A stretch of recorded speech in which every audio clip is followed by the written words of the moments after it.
For independent candidates and political parties to submit the list of candidates who will run for the August 3rd local government elections. The Independent Electoral Commission says more than 260 parties have registered so far. The Western Cape and the Eastern Cape have the most registered parties.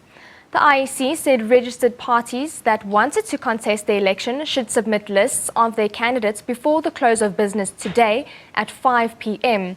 Registration of a party to contest municipal elections requires payment of R300 and signatures of 100 registered voters. The IEC says the number of the registered independent candidates has increased significantly. Now, for the latest on that story, the IEC deadline, we are joined by Aldrin Sampear in Pretoria. He is apparently going to give us an indication that he's also with the Chief Electoral Officer, Sy Mamabolo. Aldrin, a very good morning. Before you speak to your guests, just paint us a picture as to what is happening there currently.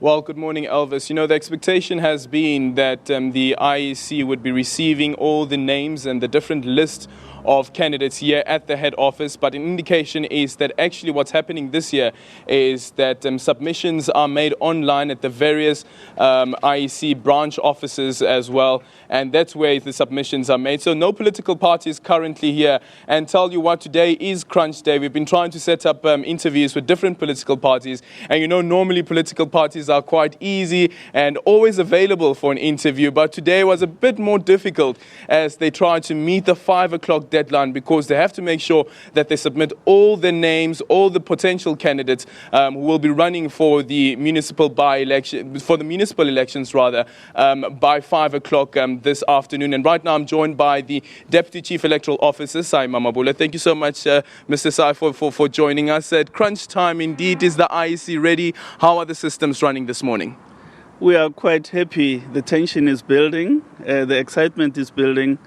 And there's a lot of traffic on our online system, and we hope that all parties will make the time so that they would have done everything that they need to do by 5 o'clock, so that everybody who wants to be elected into a position of councillor, they have the opportunity to do so.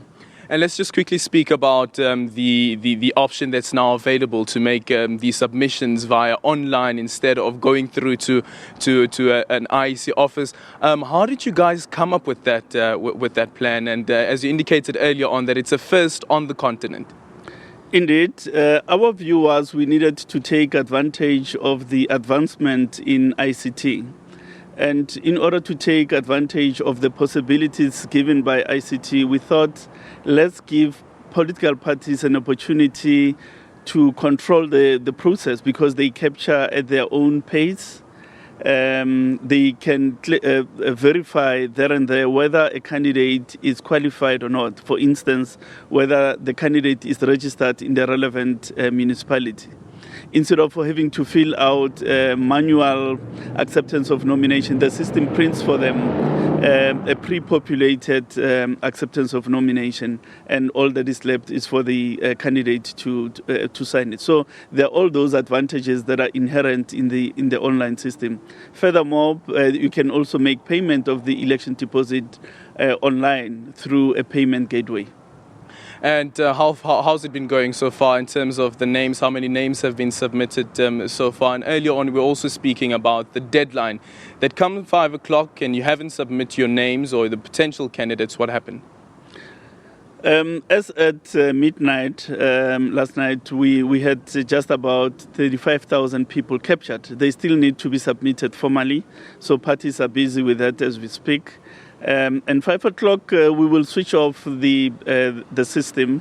And unfortunately, if you fail to make 5 o'clock, it means you may be ready for the next election, but not for this one. What happens in the case where you find that a potential candidate, that one of the political parties, whether it be an independent candidate, has been submitted, is not eligible actually to run for the municipal elections? Well, eligibility largely relates to whether you are registered in the correct municipality. So if you use the online system, you will be able to notice that instantaneously. The system will indicate that you are not registered in the municipality in which you wish to to contest as a candidate. It's an important thing, and I think it's a fair requirement, because you can't be a councillor in a municipality in which you are not ordinarily resident.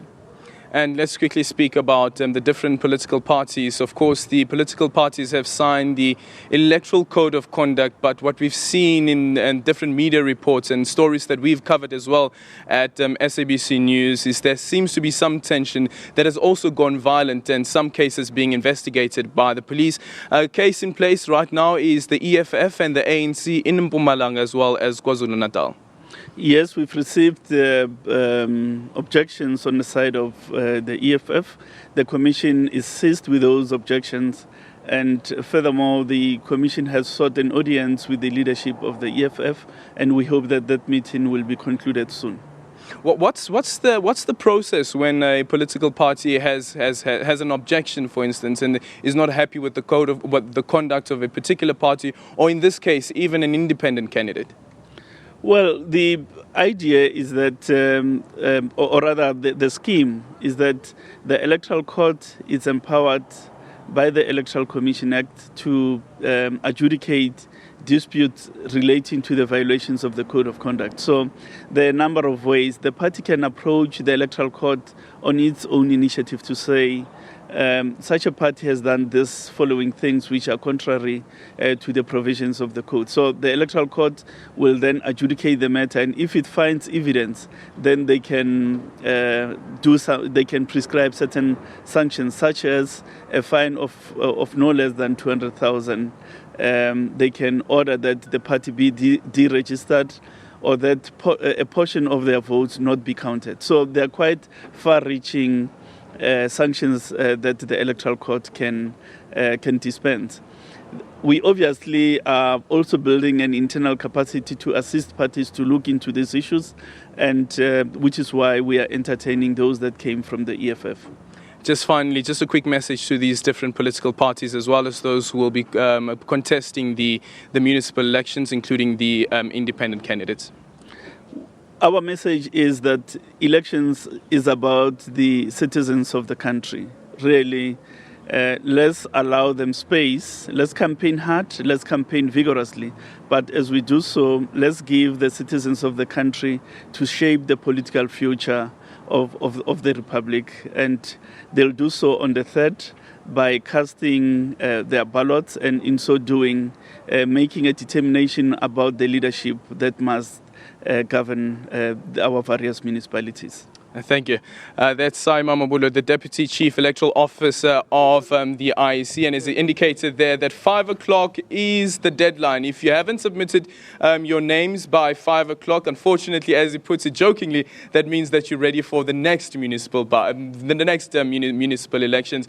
And we're right here at the head office of the IEC, and this is actually the place where all the online submissions will also be consolidated. And as I understand that later on this month, the IEC will also be indicating to the various political parties which candidates appear on various lists. Like, let's say a potential candidate could appear on the list of 2 different parties, and that's an anomaly that needs to be fixed.